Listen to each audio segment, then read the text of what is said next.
aja. Ngopi sambil ngobrol pajak. Oke, Assalamualaikum warahmatullahi wabarakatuh. Salam, Om Swastiastu, Namo Buddhaya, salam kebajikan. Rekan-rekan semuanya, pagi ini kita ketemu lagi di acara rutin kita, Picak, ngopi sambil ngobrol pajak. Oke, teman-teman semuanya, kita sudah lama nggak bertemu lagi membahas tentang picak, ya.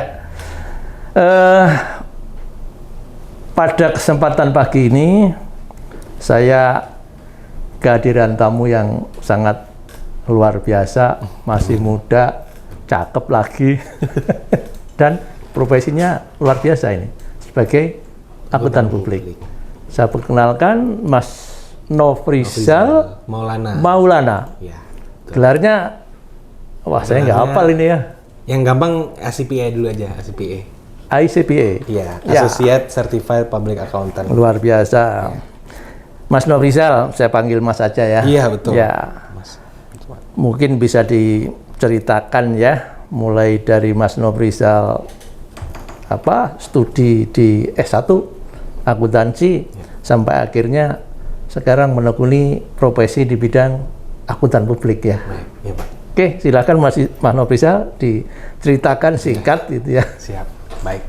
Ya, jadi proses saya menjadi auditor, Ya. dulunya kuliah di Universitas Brawijaya, Malang. Selanjutnya setelah lulus S1, aku daftar di salah satu Big Four ya. Big Four di Indonesia, yaitu Deloitte gitu. Aku Deloitte.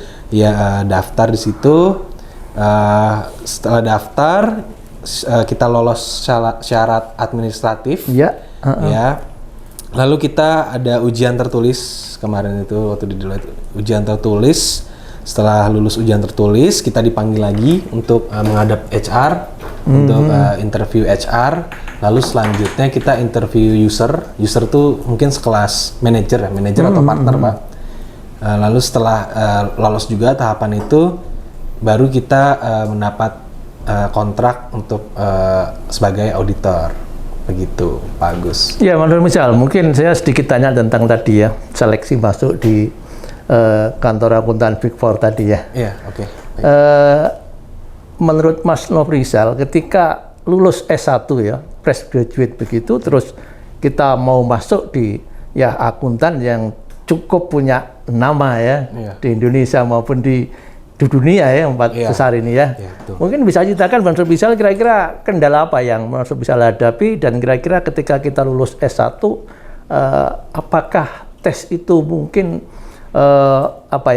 materi-materinya sesuai yang kita dapatkan ketika kita di S1 dulu. Artinya gini, apakah pendidikan di S1 ini sudah bisa memenuhi persyaratan untuk masuk di kantor akuntan yang besar tadi ya. Baik. Untuk saya jawab Pak ya. Iya, monggo silakan. Untuk persyaratan itu saya lupa ingat ya. Jadi setelah kita lulus itu kita ada persyaratan, setahu saya itu minimal tuh IPK misalkan 3,25 untuk negeri, untuk swasta 35 ya, kalau nggak salah ya Pak ya. 3,5 ya. 3,5 itu untuk administratif ya. Lalu kan juga kita kan ngirim CV juga, apakah dan tahap tersebut kan itu administratif gitu Pak ya. Setelah ya itu ya mungkin beruntung nggak beruntung dipanggil. Kalau administratif kan sebenarnya seleksi awal tuh Pak. Ya, perusahaan cuma ngelihat dari CV-nya aja gitu. Dan IPK. IPK aja. IPK ya itu untuk administratif. Iya. Lalu setelah dipanggil ya kita ujian, Pak. Nah, ujiannya tuh ya standar lah, akuntansi, pajak, terus hukum bisnis, setahu saya hukum bisnis ya. Iya, ada sedikit-sedikit lah. Tipis-tipis seperti itu sih, Pak. Pilihan ganda waktu itu saya ingat, pilihan ganda.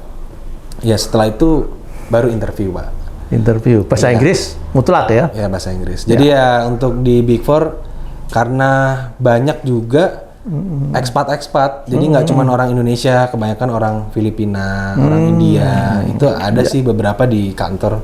Ya mereka juga nggak full ngomong Inggris juga sih, campur-campur Indo-Inggris gitu. Cuman masih kurang bagus juga kan Indonesianya. Cuman untuk kertas kerjanya full Inggris. Inggris semua ya. Kertas kerja full Inggris. Oke, mungkin ini bisa apa ya, teman-teman yang di luar sana yang lulus S1, yang graduate kalau mau melamar di situ kan paling tidak harus bisa mempersiapkan dirinya ya.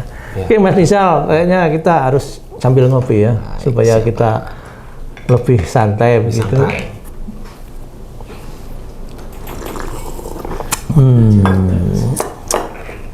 Baik, menurut Rizal kita lanjut ya. Baik, Pak. Kebetulan saya sendiri kan profesi saya sebagai konsultan pajak ya. Kayaknya antara akuntansi dan pajak ini seperti mata uang begitu ya. Betul.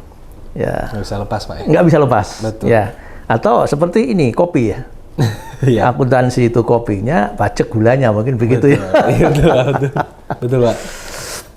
Baik, menurut Rizal sekarang menekuni profesi di bidang akuntan publik ya. Betul.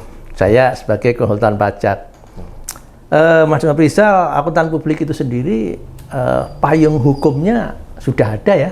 Sudah ada, Pak, di Undang-Undang Nomor 5 Tahun 2011 tentang akuntan publik. Ya, Undang-Undang Nomor 5 Tahun 2011 tentang akuntan publik. Ya, ini Ya. yang bikin saya iri ya. Di profesi saya itu konsultan pajak. Ya, sebetulnya konsultan pajak ini sangat strategis ya. Perannya dalam rangka membantu pemerintah untuk mengamankan penerimaan negara dan sektor pajak. Betul. Tapi sayangnya sampai sekarang itu belum punya undang-undang. Jadi payung hukumnya itu masih nyantol di undang-undang perpajakan. Ya, dan dalam bentuk PMK yang kemarin baru ada revisi 175 2022 ya. PMK yang terbaru mengatur tentang konsultan pajak. Ya, ya mudah-mudahan lah dalam waktu iya seperti profesi di bidang akuntan publik ya. Dan profesi konsultan pajak ini kayaknya pengawasan dan pembinaannya nanti akan sama dengan profesi Mas Rizal. P2PK ya, Pak? P2PK. PPPK ya.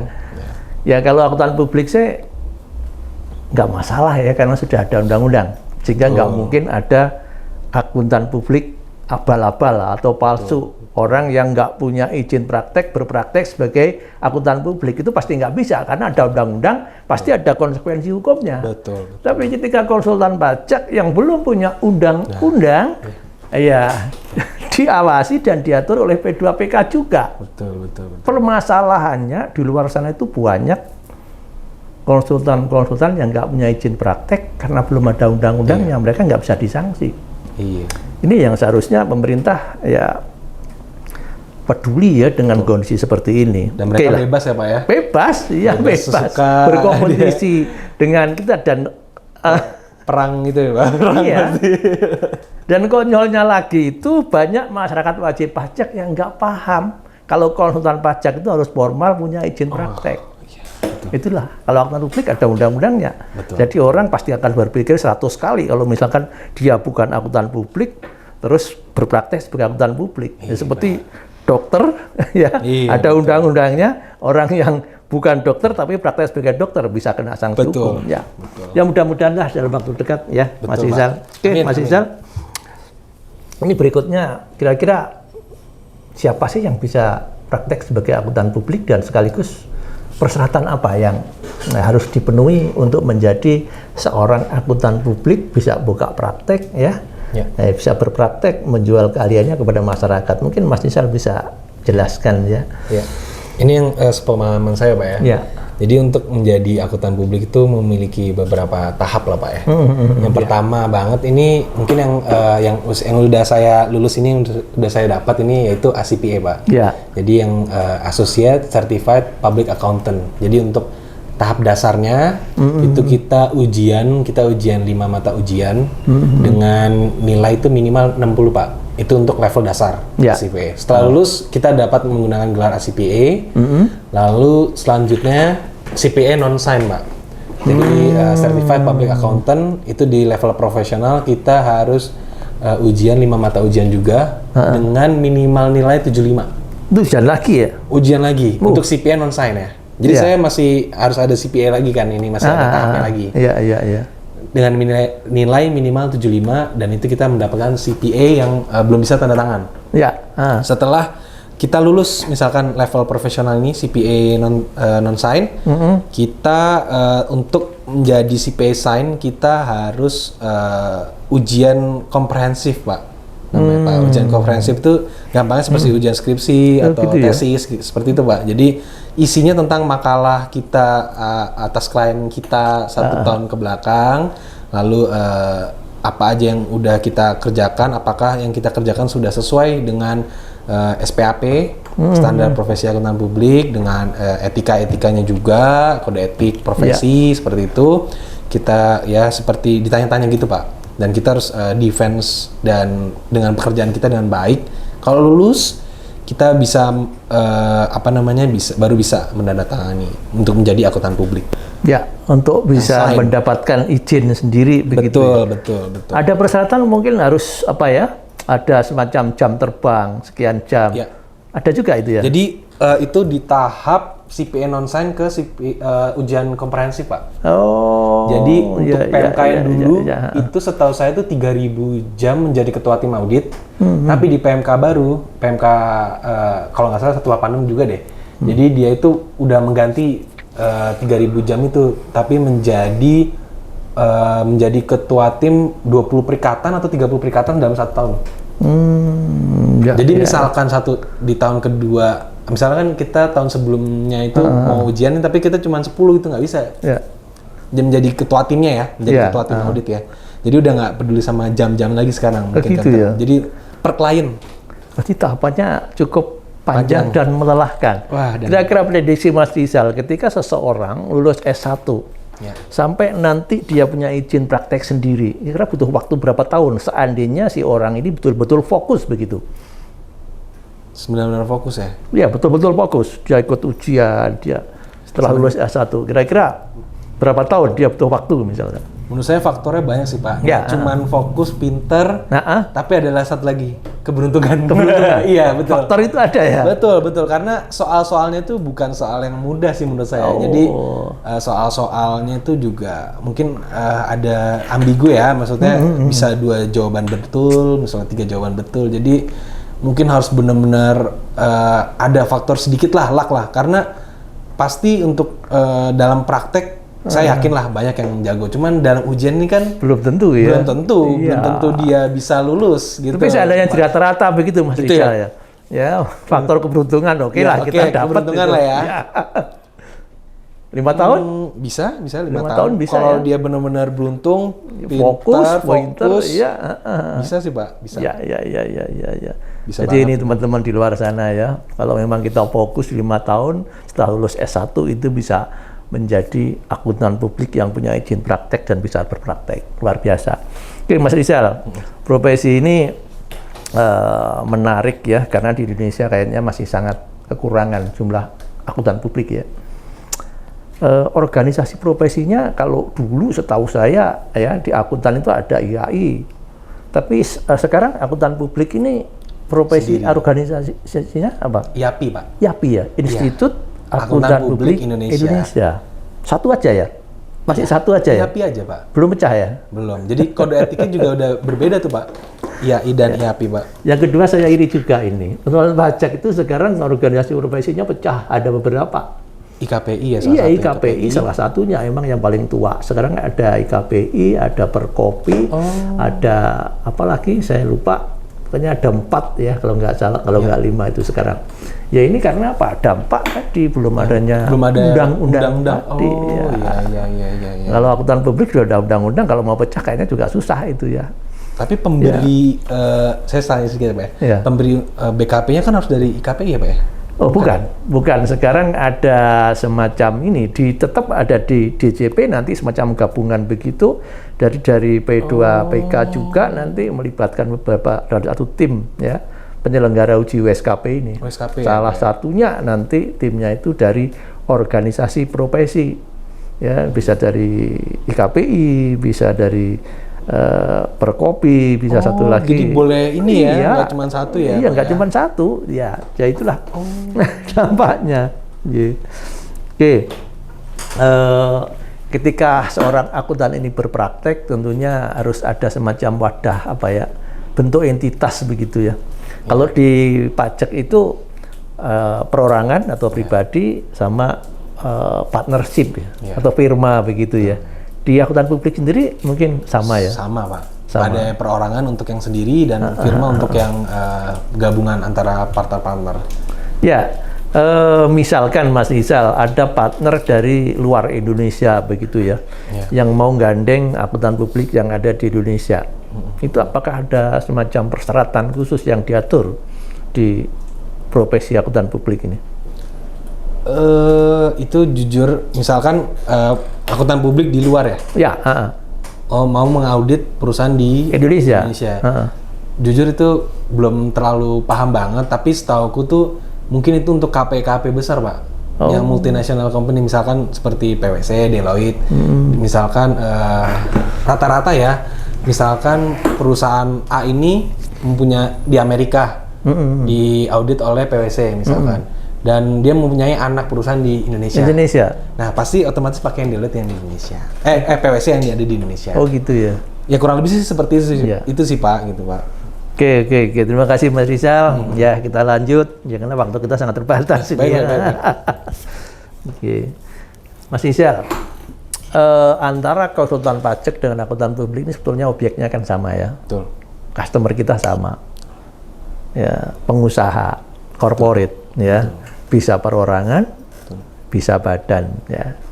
Rata-rata di akuntan publik sendiri ini yang banyak membutuhkan jasa akuntan publik ini apa? Corporate atau mungkin perorangan juga ada ya?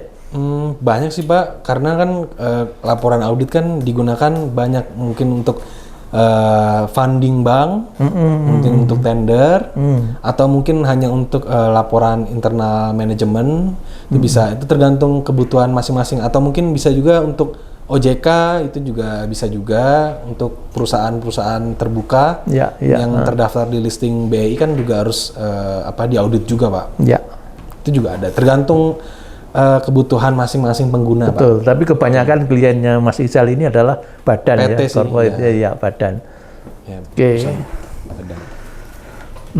Ya Mas Rizal, monggo silahkan kalau mau ngopi lagi. Baik, siap Pak.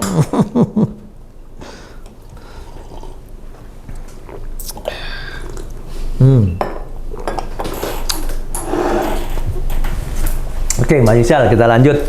Ya. Ini tentang jasa ya. Apa yang bisa dijual oleh akuntan publik ini, jasa apa selain audit ya, yang mungkin yang jadi favoritnya ya. Jadi andalannya adalah audit ya. Mungkin ada jasa lain di luar audit ini. Jadi untuk kantor akuntan publik ini dia mempunyai dua jasa ya, jasa asuran dan non asuran. Jadi jasa asuran yang kita memberikan opini atas kewajaran laporan keuangan, itu yang utamanya tuh. Nah, non asuran sendiri ini kan kita yang tidak mengeluarkan opini ini banyak Pak. Mungkin ada accounting service juga bisa, mungkin untuk jasa-jasa pembinaan perpajakan juga sebenarnya bisa Pak di kantor akuntan publik. Lalu ada yang namanya audit under prosedur AUP, itu juga kan kita nggak menerbitkan opini tapi kita bisa melakukan jasa itu, dan sampai audit investigasi pun juga bisa Pak. Dan itu ada standarnya juga di cukup profesi. Luas ya. Luas Pak, luas. Ya. Oke, menarik tadi akuntan publik juga bisa memberikan layanan di bidang perpajakan. Betul, pembinaan. Rata-rata di kantor akuntan publik sendiri pasti punya semacam divisi perpajakan begitu ya. Betul. Karena begini, setahu saya ketika wajib pajak ini memberikan kuasa, kan hanya ada dua kuasa ini, karyawan dan konsultan pajak ya. Meskipun sekarang di Undang-Undang Ciptaker tentang kuasa ini ada perubahan, tapi petunjuk teknisnya juga belum keluar. Jadi saya masih tetap mengacu kepada dua ini ya, karyawan atau konsultan. Ya, ketika akuntan publik ini mau menjadi kuasanya wajib pajak, tentunya kalau nggak punya izin praktek sebagai konsultan pajak, juga tidak bisa. Setahu saya sih hanya pembinaan aja. Pembinaan ya, kita membina, nggak sampai kita menerima kuasa berhadapan dengan fiskus begitu itu ya. Enggak. Setahu saya sih pembinaan aja sih Pak. Mungkin. Tapi padahalnya Mas Rizal ini pasarnya masih sangat terbuka lebar ya. Kenapa? Karena ketika akuntan publik ini masuk ke sebuah entitas bisnis, di situ ada banyak permasalahan tentang pajak juga. Iya. Ada nggak Mas Rizal punya keinginan untuk nanti mempunyai izin praktek di bidang konsultan pajak? Atau mungkin Mas Rizal meng-hire ya orang-orang yang sudah punya izin praktek untuk menjadi partnernya begitu? Iya, iya. Itu pasti, Pak. Ya. Iya, betul pasti. Tapi harus dipisahkan ya. Maksudnya kalau dari KAP sendiri kan, misalkan kita melakukan jasa non asuran, kita otomatis nggak boleh melakukan jasa asuran, Pak. Jadi misalkan kita bindain pajak, itu tuh kita nggak boleh ngaudit. Nggak boleh ngaudit. Betul. Tapi sebenarnya profesi konsultan pajak dan akuntan publik ini kan boleh dirangkap oleh akuntan publik. Cuman nggak boleh ada benturan tadi loh. Betul. Ketika kita sudah mengaudit, kita nggak boleh. Betul. Kecuali ada namanya penggunaan pakar lah. Pakar kan misalnya dua entitas berbeda, KAP dan KKP misalnya. Nah, itu boleh, Pak. Itu boleh, Pak. Kalau seperti itu, Pak. Oke. Ini terakhir mungkin Mas Rizal ya. Baik, Pak. Tentang risiko ya. Ya. Saya yakin bahwa semua profesi itu pasti ada risiko hukum ya. Betul. Konsultan pajak maupun akuntan publik. Mungkin bisa sedikit dijelaskan tentang risiko ini, yang risiko hukum ya. Apakah mungkin nanti tadi ada pengawasan dari P2PK, mungkin dari YAPI sendiri ya. Ketika ada akuntan yang melanggar mungkin kode etik atau mungkin ada apa yang sebagai SPAP-nya ya, itu kira-kira apa sanksi yang akan diterima oleh akuntan ini? Mungkin bisa dijelaskan. Kalau ini sanksi-sanksinya aja, Pak? Iya, sanksinya. Itu ada yang untuk akuntan publik ada yang dibekukan, nggak boleh tanda tangan perikatan selama 1 tahun, bahkan ada yang sampai dicabut. Dicabut izinnya ya? Cabut izin. Kalau sudah dicabut gitu, bisa nggak nanti suatu saat ada pemutihan terus ngurus lagi gitu? Kalau itu sampai situ saya kurang paham, belum tahu. Tapi setahu saya ada yang bisa sampai dicabut sih. Untuk baik lagi mungkin kayaknya seumur hidup ya, nggak boleh lagi praktek ya. Ya, Pak ya. Saya kurang ini juga, belum pernah tanya sama, kan nggak enak juga, Pak. Saya nanya orang yang udah di sini, boleh nggak sih lagi kayak gitu? Kayaknya sama sih, di konsultan pajak sendiri kalau sudah dicabut begitu, nggak bisa lagi untuk mengurus izin lagi. Ya. Sepertinya ya, Pak ya. Oke, Mas Rizal, tadi sanksi ya. Sanksi dari organisasi profesinya ya. Mungkin nggak akuntan publik ini ketika dia melakukan kesalahan atau malah praktik begitu ya, sampai ke ranah hukum ya? Iya, mungkin, Pak. Jika yang salah satu contoh kasusnya PT Garuda dengan KPX lah, dan yang gampang lagi yang terkenal tuh Enron dengan KPX gitu. Saya samarin aja, Pak ya. Kalau yang Garuda kan kesalahan penyajian laporan keuangan yang material pun juga pasti bisa kena juga, karena ini kan tanggung jawabnya ke publik Garuda kan, betul. Semua dan besar gitu, Pak. Ya, dan kalau yang Enron ini kan kasusnya yang membakar kertas kerja pemeriksaan gitu, Pak. Kan nggak sesuai dengan etika profesi kita, dengan SPAP yang harus, di mana kertas kerja itu kita harus menyimpan. Membakar kertas kerja berarti ini kan menghilangkan barang bukti, begitu. Berarti itu sudah kepidana ya. Betul, Pak. Betul.